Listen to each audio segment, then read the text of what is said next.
Plan your next summer escape with Rand Royal Tours. MCR Pure Cotton Club, formals and casual shirts. மணப்பெண்ணின் பிரத்யேகமான திருமணம் Vivaha Chennai silks.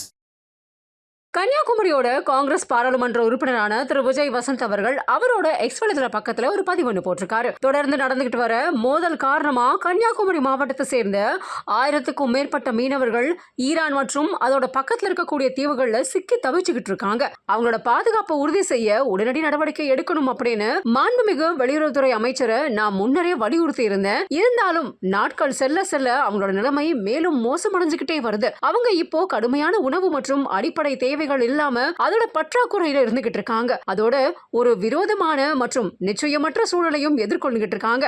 இந்த மனிதாபிமான நெருக்கடியோட அவசரத்தை உணர்ந்து நான் இன்னைக்கு மக்களவையில ஒரு ஒத்திவைப்பு தீர்மானத்தை முன்மொழிஞ்சிருக்கேன். அவங்களோட பாதுகாப்பு உறுதி செய்யவும் அத்தியாவசிய பொருட்களை வழங்கவும் அவங்களோட பாதுகாப்புக்காகவும் விரைவா இந்தியா திரும்பறதுக்கும் வலுவான ராஜதந்திர நடவடிக்கைகளை தொடங்கவும் அரசாங்கத்தோட உடனடி தலையீட்டை வலியுறுத்துறதே இதோட நோக்கமாகும் அப்படிங்கிற மாதிரி ஒரு பதிவு ஒன்று போட்டிருக்காரு.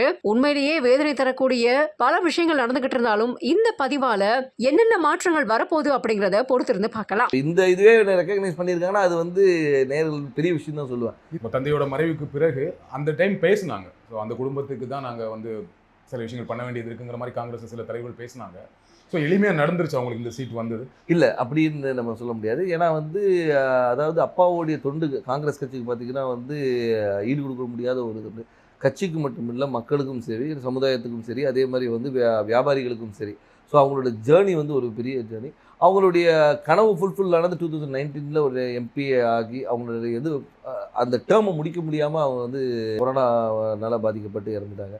இதில் வந்து என்னென்னா வந்து அந்த டைமில் தான் வந்து எனக்கு வந்து அப்பாவோட கனவுகளை நிஜமாக்கணும். ஏன்னா அது வரைக்கும் இருக்கும்போது நம்ம ஒரு ஃப்ரண்ட் ரன்னராக இல்லவே இல்லை. நான் வந்து அரசியல்னாலும் அப்பா கூட ஈடுபாட்டில் இருந்தேன். நான் ஃபஸ்ட்டு அப்பா மேயர் எலெக்ஷன்லேருந்து கேம்பெயின்ஸுக்கு போயிருக்கேன். அப்போ காலேஜ் ஸ்டூடெண்ட் நான். ஸோ அந்த மாதிரி நம்ம பிஹைண்ட் இதில் அப்பா இப்படி பண்ணலாம்ப்பா அப்படி பண்ணலாம்ப்பான்னு கன்னியாகுமரி வரும்போது நாங்கள் ரொம்ப இன்வால்வாக இருந்தோம். ஃபார் எக்ஸாம்பிள் பார்த்தீங்கன்னா வந்து நோவல் டாட்டா அவர்களை பார்த்து வந்து டிசிஎஸை கொண்டு வரணும்னு கேட்டோம். அதே மாதிரி ஒரு ஜப்பான் நிறுவனத்தோட வந்து கடல் சீத்தத்தை எப்படி பண்ணலாம்னு பேசினோம். அப்பா வந்து முயற்சி எடுத்து ஏர்போர்ட்டே வர ஃபீஸிபிலிட்டி இல்லைன்னு சொல்லும்போது ஒரு எக்ஸ்பர்ட்ஸை கூட்டு வந்து அவங்கள டெல்லி கூட்டு போய் வாங்கி எஸ் இஸ் ஃபீஸிபிள்னு சொல்லி ஃபஸ்ட் ஃபேஸ் பண்ணி செகண்ட் ஃபேஸும் ஓகே. ஸோ இந்த மாதிரி ஒரு விஷனோட போயிட்டு இருக்கும்போது திடீர்னு மறைந்த உடனே ஐயோ அது பண்ண வேண்டிய கடமை நம்மளுடைய கடமைன்னு நான் சொல்லுவேன். ஒரு தந்தையை விட்டு போன பணிகளை மகனாக செய்ய வேண்டியது. அது குடும்ப ரீதியாகவும் சரி, வசந்தன் கோவாக இருந்தாலும் சரி, சமூக பணியாக இருந்தாலும் சரி, வந்து இது எனக்கு செய்ய வேண்டிய கடமைன்றது எடுத்து உங்களுக்கு அந்த கடமையை அதை நம்ம பண்ணணுங்கிற ஒரு ஆசையும் கடமையும் இருக்குது. பட் கட்சிக்குள்ளே அதை முழுமையாக ஒத்துக்கிட்டாங்களா? கட்சிக்குள்ளே வந்து முழுமையாக ஒத்துக்கிட்டாங்கன்னா நான் வந்து மறைந்த பின்பு நான் உள்ளே வரல. அதுக்கு முன்னாடி பார்த்து ஏஐசிசி மெம்பராக இருந்திருக்கேன், ஆர்ப்பாட்டங்களில் கலந்துருக்கிறேன், நிகழ்ச்சிகளில் கலந்துருக்கேன். ஏன்னா அப்பா ஃப்ரண்ட் ஹேண்ட் இருந்தாலும் நம்ம தெரியல. நிறைய பேர் கேட்டால் நீங்கள் கட்சியில் என்ன இருந்தீங்க சார், நான் இதில் இருந்த பாருங்க அப்படின்னு ரெஃபரன்ஸ். ஓகே நீ இருந்திருக்கீங்களான்னு ஒரு இது வந்து அப்பா மறைவு பின்பு வந்து நம்ம தெரிஞ்ச உடனே ஒரு லைம் லைட்டில் வந்த மாதிரி. நடுவில் கார்த்தி சிதம்பரம் அவர்கள் கன்னியாகுமரி தொகுதிக்கு வந்து பிரியங்கா காந்திக்கு விருப்ப மனு கொடுத்தாரு இல்லையா? அப்போ எப்படி இருந்துச்சு அது? அப்போ எனக்கு என்ன தோணுச்சுன்னா, ஓகே கட்சிக்குள்ள அதுக்கு முன்னாடியே பேசிட்டு இருந்தாங்க விஜய் வசந்துக்கு தான் தொகுதி கொடுக்க போறாங்க அப்படின்னு பேசிட்டு இருக்கும்போது இந்த ஒரு நிகழ்வு நடந்தது. கட்சிக்குள்ள அப்போ ஒரு சப்போர்ட் இல்லாம இருக்கும் அப்படி ஒன்று. அதாவது அதுக்கு தான் பேர் விருப்ப மனுன்னே வச்சிருக்காங்க. அவங்க விருப்பப்படுறவங்கள வந்து இது பண்றது தான் விருப்ப மனு வச்சிருக்காங்க. ஏன்னா வந்து அப்பா போட்டியிடும் போது ராகுல் காந்தி அங்கே போட்டியிடும் சொல்லி விருப்ப மனு கொடுத்தவங்களும் இருக்காங்க. ஸோ அதனால அந்த விருப்பத்தை வந்து ஒரு அகில இந்திய தலைவர் நம்ம தொகுதியில் கன்னியாகுமரி வந்து காங்கிரஸோட கோட்டையாக இருந்த ஒரு இது, காமராஜர், குமரி அனந்தன் இவங்கெல்லாம் வெற்றி பெற்ற ஒரு இது, டென்னிஸ் எல்லாருமே வெற்றி பெற்று ஒரு காங்கிரஸோட இதாக இருந்தனால அந்த ஒரு பலம் இருக்கிறதுனால வந்து பண்ணால் நல்லா இருக்கும்ன்ற ஒரு இது. இப்போ சீட் கொடுத்தாச்சு, எந்த அளவுக்கு நம்பிக்கையா இருக்கீங்க? ரொம்ப நம்பிக்கையா இருக்கு. மக்கள் என்ன ரெஸ்பான்ஸ் சொல்றாங்க? மக்கள் ரெஸ்பான்ஸ் ரொம்ப நல்லா இருக்கு, ரொம்ப நல்லா இருக்கு. அதே மாதிரி என்னன்னா வந்து ஆதரவும், அதாவது வந்து முதற்கண் வந்து கட்சியோடைய ஸ்ட்ரென்த்தும் இந்த எங்களுடைய கூட்டணியோடைய பலமும், அதுபோல் அப்பா விட்டு சென்ற பணிகளும், அதுபோல் ராகுல் காந்தி அவர்களுடைய வருகை, அது வந்து அந்த கரெக்டாக அந்த மார்ச் 1 வந்தது வந்து ஒரு பெரிய எழுச்சியை கொடுத்தது.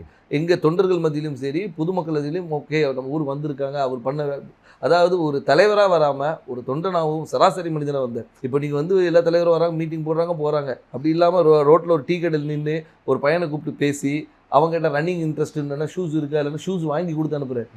ஸோ இந்த மாதிரி ஒரு இதுக்கு பர்சனல் கனெக்ட், திடீர்னு போய்ட்டு ஸ்கூலில் போய் தண்டனை எடுக்கிறாரு, இன்ட்ராக்ட் பண்ணுற ஸ்டூடெண்ட்ஸோட. அதே மாதிரி பார்த்தா இதுக்கு முந்தின இதில் பார்த்தா நெசவாளிகளும் சரி, விவசாயிகள் இன்ட்ராக்ஷன், மீனவர், அந்த மாதிரி எல்லாரோட கனெக்ட் பண்ணும்போது வந்து நம்மளோட ஒருத்தர் அவர் அப்படின்ற ஒரு அஃபினிட்டி வருது. அது போக மட்டும் இல்லாமல் இப்போ ஆளுகின்ற பிஜேபி அரசு மீது உள்ள எதிர்ப்பும் அதிருப்தியும் கூட ஒரு பெரிய பலமாக இருக்கும். கன்னியாகுமரியில பிஜேபிக்கு கொஞ்சம் ஸ்ட்ராங் இல்லையா? பொன்னார் அவர்கள் ரொம்ப ஸ்ட்ராங்கான கேண்டிடேட் தான் இல்லையா? அதை மறக்க முடியாது. கண்டிப்பாக அதை நம்ம மறுக்க முடியாது. நம்ம வந்து அதாவது பிஜேபி தரப்பில் திரு பொன் ராதாகிருஷ்ணன் அவர்கள் வந்து ஒரு 2 முறை எம்பியாக இருந்தவர் தான், ஒரு பெரிய வேட்பாளர். ஆனாலும் எங்களுடைய கூட்டணி, அதாவது எங்கள் திமுக சார்ந்த கூட்டணி வந்து மிக பலமான கூட்டணி சொல்லலாம். அது வந்து திமுக மட்டும் இல்லாமல் எங்களை சார்ந்து இருந்த மதிமுக, அதுக்கு ஒரு விடுதலை சிறுத்தைகள், அதுக்கு ஒரு முஸ்லீம் லீக், அதுக்கப்புறம் மனிதநேய மக்கள் கட்சி, இது எல்லாமே பார்த்திங்கன்னா வந்து எங்களுடைய ஒவ்வொரு பேஸையும் கவர் பண்ணுது. அதாவது ஒரு முஸ்லீம்ஸ் கவர் பண்ணுது, திமுகவோட ஸ்ட்ராங் ஹோல்டு, மதிமுகவோட ஸ்ட்ராங் ஹோல்டு, அந்த மாதிரி வந்து எல்லா பாக்கெட்டும் கவர் பண்ணி எங்களோட ஸ்ட்ரென்த்தை வந்து நான் இன்னும் மொபைலைஸ் பண்ணி வச்சுருக்கோம். ஸோ இப்போ பார்த்தீங்கன்னா வந்து இது வந்து எங்களுடைய ஷோர் ஷாட் விக்ட்ரின்னு சொல்லணும். ஸோ கூட்டணியோட ரொம்ப ஸ்ட்ராங்காக இருக்குது, அந்த கூட்டணியை ஒரு பெரிய வெற்றி தேடித்தரும்னு சொல்கிறீங்க. கண்டிப்பாக. திரு வசந்தகுமார் அவர்களுக்கு கன்னியாகுமரி தொகுதி மக்கள் வாக்களித்தாங்க. ஏன் விஜய் வசந்த் அவர்களுக்கு வாக்களிக்கணும்? ஏன் உங்களுக்கு வாக்களிக்கணும்? அதான் வசந்தகுமார் அவர்களுக்கு வாக்களித்தனால விஜய் வசந்துக்கு வாக்களிக்கணும்னு நான் சொல்ல வரல. ஆனால் ஒரு காங்கிரஸ் வேட்பாளராகவும் அதே மட்டுமல்ல வசந்தகுமார் அவர்கள் வந்து இந்த மக்களுக்கும் கன்னியாகுமரி மக்களுக்கும் பல துண்டுகளை செஞ்சுருக்காங்க. அது விட்டு போன பணிகளை வந்து அவர் மகன் செய்வார் என்ற ஒரு நம்பிக்கை அவங்களுக்கு இருக்குது. அது மட்டும் இல்லாமல் வந்து நான் வந்து ஒரு வாரிசாக வந்து நேராக போயிட்டு வந்து நான் நேராக டெல்லியில் இங்கேயும் போய் வரல. அடுத்த நாளே மக்களை சந்தித்தேன், மக்களோட இருந்தேன், எல்லா நிகழ்ச்சிகளை கலந்து கொண்டு எல்லாரோட நிறை குறைகளை கேட்டுட்ருக்கோம், மக்களாக இருந்தோம். அது ஏன்னா எடுத்தவொன்னே அக்செப்ட் பண்ணிக்க மாட்டாங்க. கேட்குற கேள்விக்கு நான் சொல்கிறேன், அதை அக்செப்ட் பண்ண வைக்கிறதுக்கு நான் ஒர்க் பண்ணேன். ஸோ அதனால் வந்து அப்பாவுடைய இடத்தை வந்து மகன் வந்து நிரப்பார் என்ற நம்பிக்கையை அவங்களுக்கு கொடுத்தேன். அந்த நம்பிக்கையை வந்து எல்லார் மேலேயும் பெருசாகவே இருக்குது. அதனால் வெற்றி வாய்ப்பு ரொம்ப நல்லா இருக்குது. குமரி மாவட்டத்தில் வரீங்க, ரொம்ப படித்த மாவட்டம், ஆனால் அங்கே நிறைய பிரச்சனைகளும் இருக்குது. அதை கரெக்டாக ஐடென்டிஃபை பண்ணியிருக்கீங்களா? என்னென்ன திட்டங்கள் வச்சுருக்கீங்க? கண்டிப்பாக. அதாவது வந்து நீங்கள் கன்னியாகுமரியை பொறுத்த வரைக்கும் பார்த்தீங்கன்னா வந்து இந்த மிக்ஸ் ஆஃப் ஆல்னு சொல்லலாம்.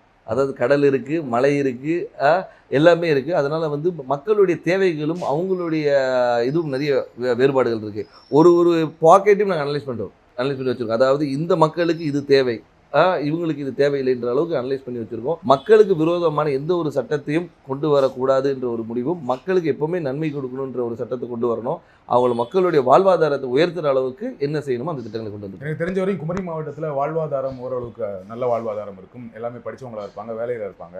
ஆனால் என்னென்னா அங்கே என்ன வேலை கிடைக்குன்னா, ஒன்று படித்து முடித்தா டீச்சர், பெண்களாக இருந்தால் நர்ஸு, அப்படி இல்லைன்னா இப்போ ஒரு சமீப 10 வருடங்களாக சாஃப்ட்வேர் இன்ஜினியர் நிறைய பேர் வந்து சென்னையில் வேலை பார்க்குறாங்க, ஃபாரின் போவாங்க, கப்பல் போவாங்க, இந்த மாதிரி வேலை செய்வாங்களே தவிர மாவட்டத்துக்குள்ள வேற என்ன வேலை வாய்ப்புனா எதுவுமே பெருசாக கிடையாது. ஃபேக்ட்ரிஸ் கிடையாது, சாஃப்ட்வேர் கம்பெனிஸ் கிடையாது. அப்போ அதற்கான திட்டங்கள் என்ன? அதற்கான திட்டங்கள் நிறைய கொண்டு வர திட்டங்கள் நிறைய இருக்குது. ஏன்னு சொல்லிங்கன்னா வந்து நீங்கள் சொல்கிற ரிக்குவயர்மெண்ட்ஸ் மட்டும் பார்த்தீங்கன்னா வக்கீல்களும் மாதிரி நிறைய இருக்குது, டாக்டர்ஸ் நிறைய இருக்கிறாங்க. நீங்கள் சொன்ன அது நர்ஸ் டாக்டர்ஸ். அது மட்டும் இல்லாமல் வந்து லிட்ரஸி ரேட் அதிகம் இருக்கிறதுனால வந்து இவங்க பல இடங்களில் ஸ்ப்ரெட் பண்ணியிருக்கிறாங்க. ஸோ அது மாதிரி தொழிற்சாலைகளை கொண்டு வரது வந்து ஒரு சில பாக்கெட்டில் கொண்டு வரலாம். நீங்கள் பார்த்தீங்கன்னா தொழிற்சாலைகள் வந்து ஒரு இடத்துல கூட, அதே மாதிரி கடற்புற கதை வந்து டெவலப் பண்ணுறது என்னென்ன கொண்டு வரணும். ஸோ தொழிற்சாலையை கொண்டு வருது. அதனால வந்து ஒவ்வொரு ஊர் இப்போ பார்த்தீங்கன்னா ரப்பர் ஃபேக்ட்ரி இருக்காங்க, ரப்பர் ஃபேக்ட்ரியை வந்து நம்ம டெவலப் பண்ணலாம். ஸோ வந்து அது மாதிரி தொழிற்சாலை நிறைய இருக்குது. அதே மாதிரி வேலைவாய்ப்பு திட்டங்களும் நிறைய கொண்டு வரலாம். நம்ம என்னென்னா நம்ம மக்கள் என்னென்னா இங்கே இருக்கிற மக்கள் எல்லாமே பாதி பேர் வெளியே தான் இருக்கிறாங்க. இப்போ இந்த கொரோனால தான் நமக்கு தெரிஞ்சு பாதி பேர் ஊரில் இருக்கும். இவ்வளோ பேர் வந்து நம்ம ஊரை சார்ந்தவங்க இந்த தமிழ்நாடு முழுக்க இருக்காங்கன்னு தெரியும். Plan your next summer escape with Rand Royal Tours. MCR Pure Cotton Club, formals and casual shirts. மணப்பெண்ணின் பிரத்யேகமான திருமணம் விவாஹா சென்னை.